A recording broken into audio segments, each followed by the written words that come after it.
Okay, so I'm going to finish up here and talk a little bit about Japan from 1942 to the end of the war. Pretty much what happened after Midway was that the United States led the Allies in kind of an island hopping mission all the way back to Japan. And, the British helped out and the Australians helped out.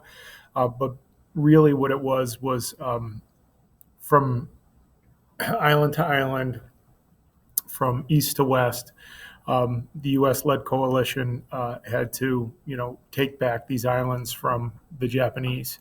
Um, you can see a whole list of them, and there's many, many more islands that the U.S. had to take back. But the Coral Sea, Guadalcanal, Gilbert Islands, Marshall Islands, Caroline Islands, Guam, New Guinea.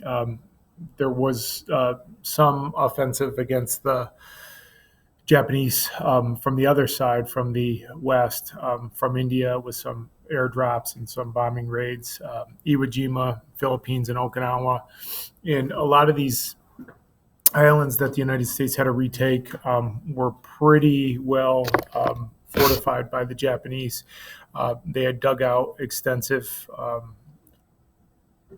underground systems of defense throughout the mountains, throughout these islands, and they had places where they could use as hospitals and commissaries and everything else in these underground tunnel systems. So the U.S. Had to go in and take out almost every Japanese soldier on some of these islands. The Japanese had been told that the United States was going to do terrible things to them. And there's a lot of cases where, they fought almost to the last soldier on some of these islands. There's also cases like where the Japanese would have some civilian populations. Sometimes they would commit mass suicide rather than to be taken over by the United States. So, the propaganda that the Japanese propagated against the U.S. Was pretty influential upon the people and the soldiers in these places. And they fought really hard to make sure that the United States could not retake these islands.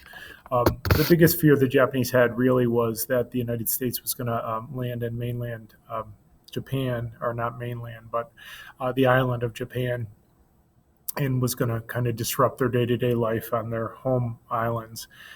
So that was a really big fear. The United States also knew that the Japanese were going to fight to the end.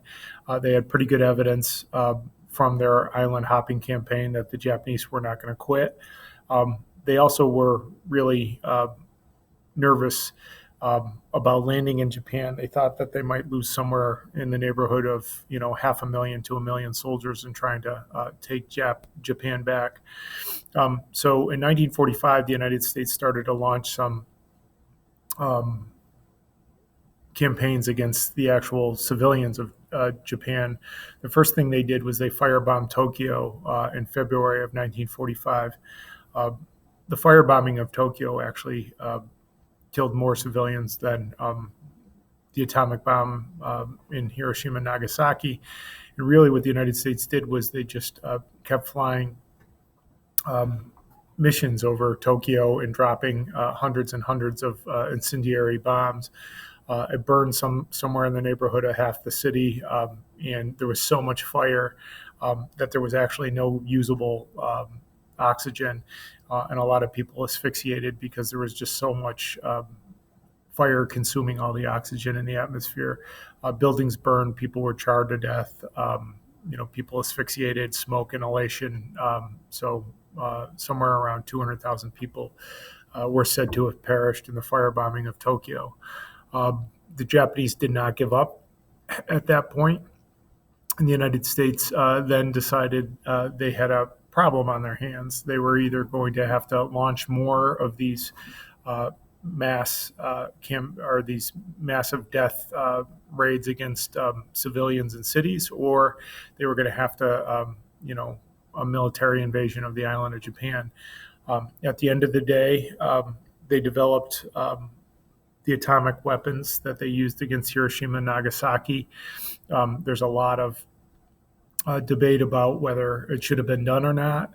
Um, but at the end of the day, the U.S. decided that bombing Hiroshima and Nagasaki was worth it for the lives that would be saved in American soldiers. The ramifications of bombing Hiroshima and Nagasaki are, sort of still being felt for sure, in the sense that, now we still, live under the fear of atomic weapons and all that kind of happened that day. Massive death toll in both Hiroshima and Nagasaki, somewhere on the order of 60,000 in Hiroshima and another 40 to 50,000 in Nagasaki. The estimates vary, though, and there's a lot of speculation, but, people were vaporized. There's no trace of them existing. So some of the estimates are just that, estimates, because we've lost all records and trace of some of the people that were annihilated.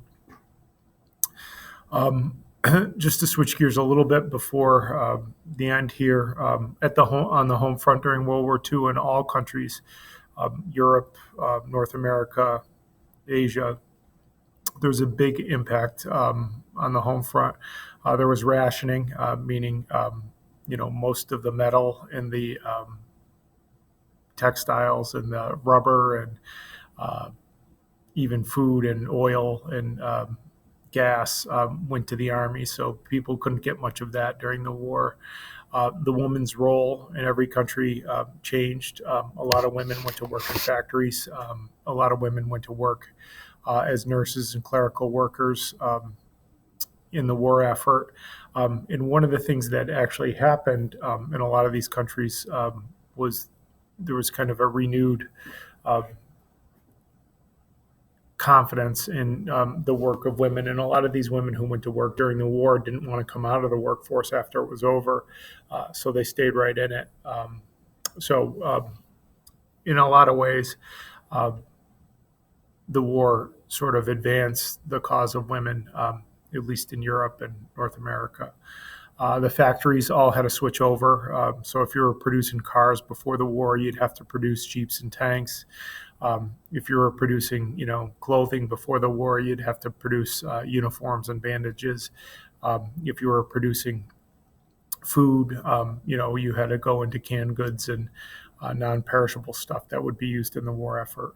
Most countries instituted the draft during the war. Actually, I think every country that was involved in the war instituted the draft. And this is when civilians, people who haven't chosen to be in the military, are pressed into being in the military. And you don't really have much choice in the matter. In the United States and England, for instance, I think the only ways out were to have, a medical exemption. You could say that your religion forbid, violence or something like that, but very few people in World War II, at least, use that as an excuse not to go fight. And then finally, kind of more awfully, in a lot of these countries, the war was used to mask an internal purge of people who were suspects or of being enemies of the state. The United States, there's horrific tales of the Japanese on the West Coast in particular being rounded up and put into camps throughout the West. So their businesses, their houses, their life was taken away from them during the war just because of their heritage. The Soviet Union, purged a lot of enemies by putting them on the front lines and using them as cannon fodder. And then most notably, obviously, the Germans purged internal enemies, the Jews, the Gypsies, I